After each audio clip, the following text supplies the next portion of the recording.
Hey everyone, Mr. MC here. This is a guide for Brands Hatch GP with the Lexus L-Times RCF. Let's get this started. So this is the 2016 Lexus L-Times RCF. Brake balance is at +2 or 2 to the rear for more rotation. Bring yourself towards the left and look for the one board or the Marshall stand that is on the very far left as you want to brake before you pass them. Use some of your braking power as you want to make sure that you still have the ability to turn as you're slowing down. Carefully get on the throttle so you don't end up spinning out. Then brake before you reach the bridge that is just up ahead. Brake hard for a while. Nice and easy off of the brakes and gradually get on the throttle. Bring yourself towards the right. Brake before you pass the start of the curb that is on the right, so quick burst of braking through here. Get on the throttle as soon as you can. Stay on the right and look for the one board as that is your next braking point. So you want to use some of your braking power through here as this is a bit of a long drawn out turn. So just a little bit of braking. The apex is where the new sector starts and you want to carefully get on the throttle. And if you're able to nail Surtees, which is that turn we just went through, you can gain quite a bit of time. But anyways, just after the new sector starts, before the one board, use just a little bit of braking as you're turning in to try to hit the apex and quickly get on the throttle. Then look for this red part of the wall that is on the left as you want to brake just before you pass it. Quick burst of braking through here. Get on the throttle as soon as you can once again. It's all about the downforce through here. Quick burst of braking before you reach the one board and take advantage of the render wide curves that are on the inside of the turn. Get on the throttle and look for the one board or the tip of this wall on the right as you want to brake before you pass them. Once again, another quick burst of braking. Get on the throttle as soon as you can.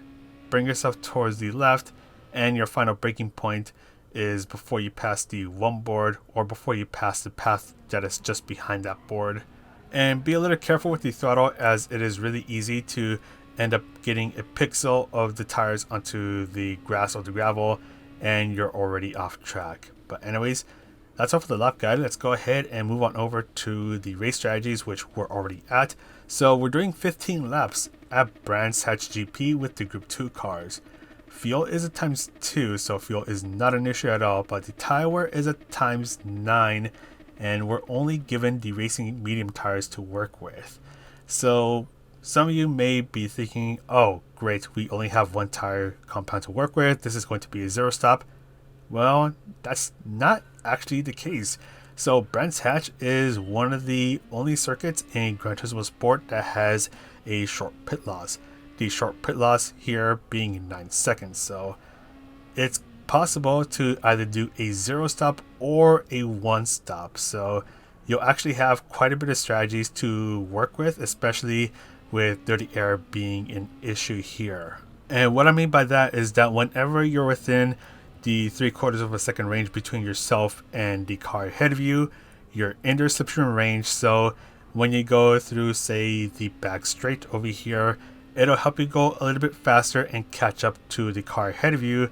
But then once you go through a high-speed turn like Hawthorne's Bend right here, then that slipstream or the dirty air is going to make your car be a bit more understeered because you're in the slipstream range of the car ahead of you. You're not getting that much downforce because of the dirty air, which is going to make your car a lot more prone to understeering and also shred your tires. So you want to be careful whenever you're in the slipstream range of someone because that can affect your car's handling, and if you're not careful, you'll end up going off track. And this also applies with ghosted cars, so whether they're recovering from an incident or you're lapping a car, their dirty air will also affect your car.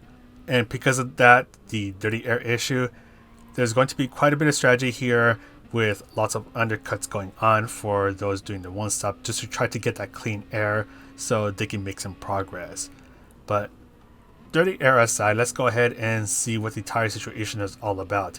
So the racing medium tires can last up to 10 laps before they start to give you a lot of problems. So If you're able to take good care of your tires, then they can last this long. But for the most part, I would say to pit around halfway into the race. So pitting around laps 7 to 8, you should be good, because by pitting around that time, you're pitting when the tires aren't giving you problems yet, assuming that you haven't made mistakes or you had the wrong brake balance. But if you start to drag out the stint, then that's when the tire wears will start to give you a bit of a problem. The car becomes understeery, or the rear starts to step out too much. All sorts of things can happen once the tires start to really wear out. For example, in this case, I had the brake balance at +2 or 2 to the rear, so I can get this car to rotate a bit more.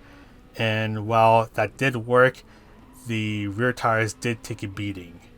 But anyways, let's go ahead and enter the pit stop, because our tires are pretty worn out. So it's just after the last turn. Just bring yourself all the way to the right. And we're only going in for a tire change. Once again, fuel is not an issue, and you're only losing about 9 seconds. So it's not that much, and especially if you pit halfway into the race, you'll be able to make pretty good progress, especially with getting consistent times, assuming that you're not under anyone's dirty air. But at the end of the race, I'm going to end up getting a 19 minutes and 21 seconds. Yep, 21 seconds. And this was with the one stop. So it's a pretty safe choice. And I'm going to say that this is probably going to be a choice that a lot of people are going to do. A lot of people are going to go for the one stop. And people will be pitting as early as lap 5 or as late as lap 10, depending on the situation that you're in, especially if you're trying to go for a sneaky undercut. But now, let's take a look at the zero stop. So this is where you do all 15 laps on the racing medium tires. It is possible to do it, but it is not easy.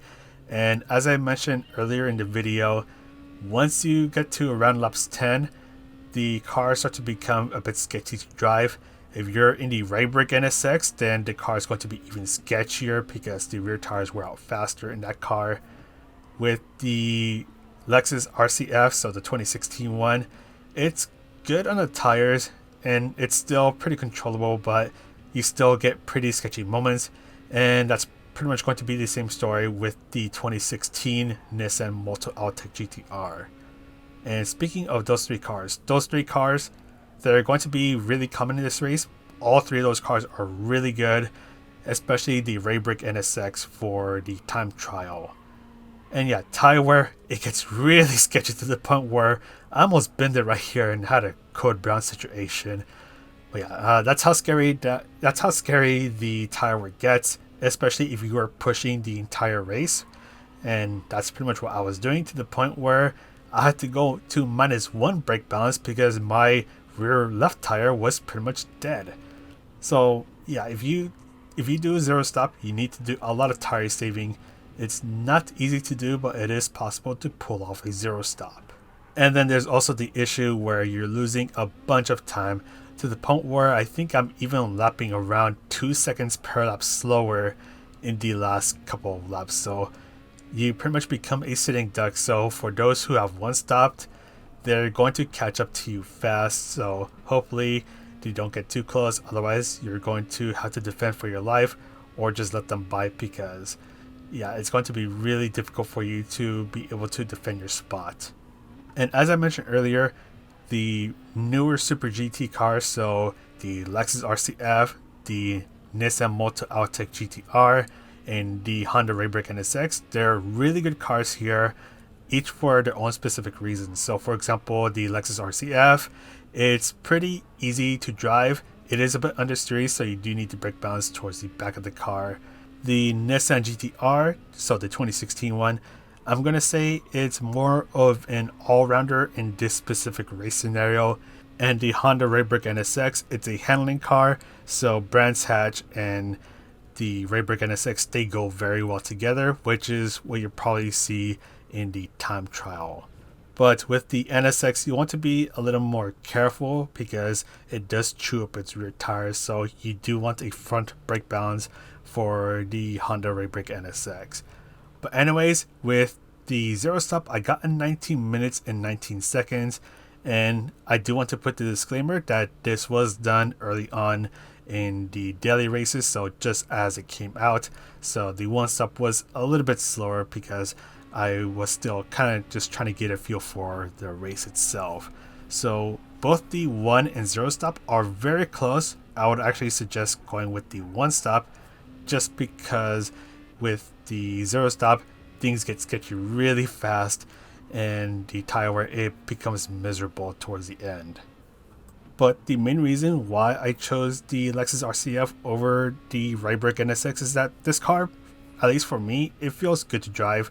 I kind of like driving this car even though I'm not that good when it comes to these Group 2 cars, so I decided to go with this car instead of the right brick NSX. But anyways, in terms of places to overtake and the penalty serving zone, it's going to be pretty difficult to try to go for a move. It's pretty much all going to be situational because you need to get a really good run on someone to even have a chance of trying to get past them. And especially with the dirty air situation with these high downforce cars, it's going to make it even more difficult to try to get past someone. So the moment that someone makes a mistake, you want to try to get ahead of them, or just get ahead of them, get a really good exit out of the turn, and try to take full advantage of them. And also stay on track because even making a small mistake can turn severe pretty quickly. You touch the grass and suddenly you're ending up in the wall and you're already having like 10 cars pass you. And before I go on, the only penalty serving zone is hanging out on the clearways, so through this second back straight, this is the only place where you can serve a penalty. But anyways, going back to places to overtake, you can go for some sneaky overtakes through the pit strategy itself. So you can go for some nice undercuts, especially if the group of cars ahead of you are really fighting it out. And if you pit a bit early and you get yourself that clean air, you can make some serious progress. And when they pit, hopefully you'll be able to get past them before they exit the pit stops. But anyways, that's all for me. Once again, 0 and 1 stop, they're very close, but I'm going to say the 1 stop is going to be the better strategy just because it's a lot safer. You don't have to deal with the tire wear making the car extremely sketchy. But that's all for me. Thank you guys for the support, and thank you to Playseat for supporting the channel as well. So that's all for me. This is Mr. MCA. Wish you a good race, and I'll see you in the next video.